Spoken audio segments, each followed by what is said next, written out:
Welcome. It's day 3, and today's topic is personal growth. Someone is staring at you in personal growth. Personal growth is also known as self help, self care. So, part of self care is doing things like eating right and deep breathing, maybe some yoga, maybe coloring your hair to try to get the gray out. Doesn't always go as planned. There are a lot of ways you can take care of yourself, and these books teach you how to treat yourself better, how to treat others better, how to make the world a better place. Certainly, an optimistic bunch of books to be thinking about now or at any time. I've not read any of the books that I'm going to show you today. They're books that I grabbed when I was feeling like I really needed something positive just before the public library closed. So I'm going to talk about them here, and if they sound good to you, maybe some of them will show up on the summer reading list. With each video, I'm trying to use a different skill. For this video, I'm going to try to be more precise in my diction and in the word choices that I'm making.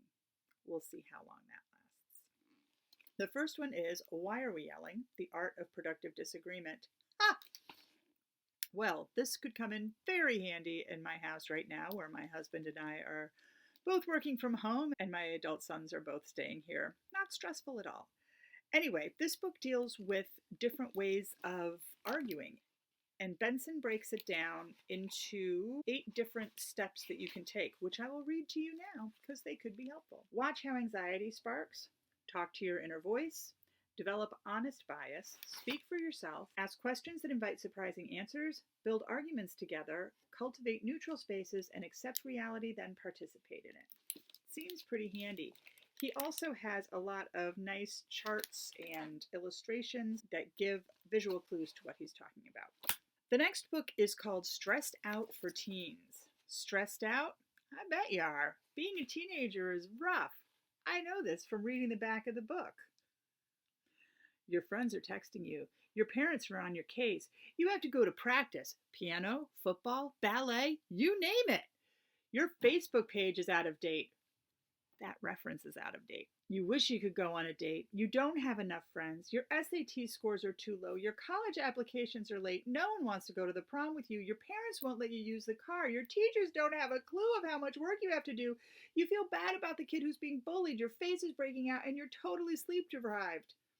There's also like a germ that's all over the place, and so we have to stay home. You have a lot going on. The back of this book is nonsense. Even the picture of Dr. Bruce Bernstein, PhD, he just looks disappointed. But I have to say, when I started reading it, I fell in love. Bernstein is really good. He has a soothing tone to his writing, and he covers a bunch of different topics. He talks about home issues, school issues. He has one chapter called Give This Chapter to Your Parents. There's also another version of this, Stressed Out for Parents. You could give that to your parents, and then they would read it for summer reading. Oh, how the worm has turned, parents. Anyway, I found this to be really a good read, and I think that it could be very helpful for people who are feeling stressed. Next up is Quiet Power by Susan Cain, The Secret Strengths of Introverts. And this book is about how people who are quiet actually have a lot more power than they have been led to believe, and how being quiet in situations, and not quiet like keeping your mouth shut when you usually don't, but rather having that be an aspect of your personality, how that can be something that leads to success. This was originally written for adults in the workplace, and it's been rewritten for students in school and home. Next up is Good Morning, Good Night. This was written by Lin-Manuel Miranda and Johnny Sun.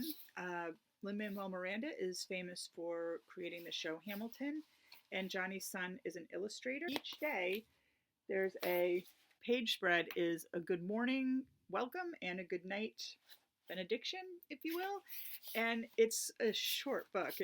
These are aphorisms or poems. They're little bits of text, little messages to send to yourself that can help you get going in the morning and can help you wind down at night. They're really cute and they're really positive, and I think that if you're someone who likes structure and who's trying to work on bringing mindfulness to yourself, I think you'll really like it. The next book that I have is Chill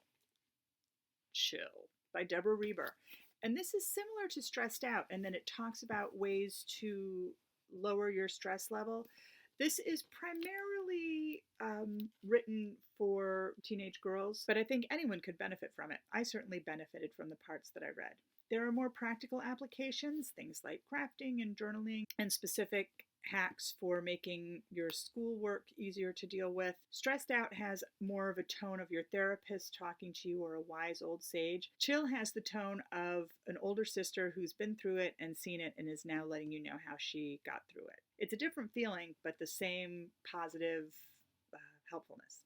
The next one I love the title of.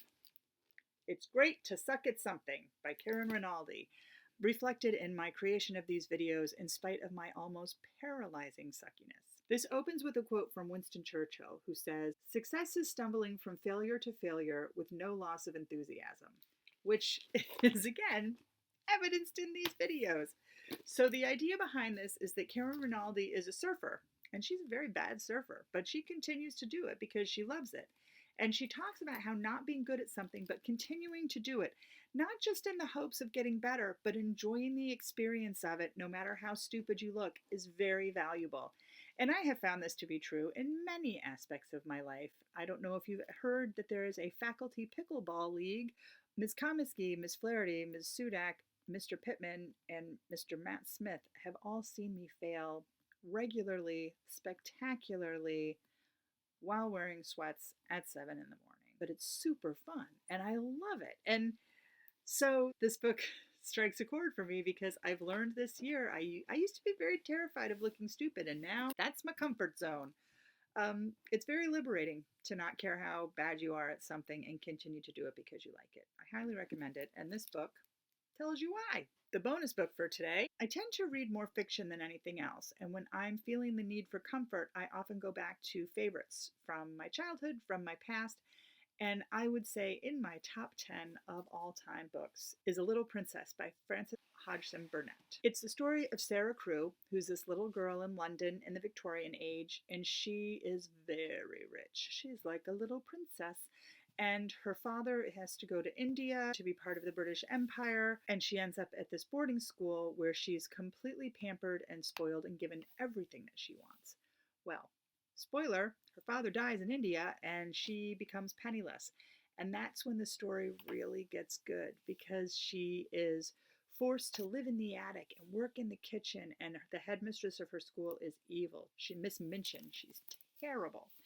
So Sarah has to learn how to figure out how to maintain. She plays what she calls the princess game, where she continues to behave as if she was a princess, even though she's got all of these terrible things happening to her, and how she realizes that kindness and helpfulness and thoughtfulness are more valuable than the material things that she had grown used to. It's a beautiful book, and it's free because it's in the public domain. So on the resources page, there's a link to Project Gutenberg, which has a lot of free books on it.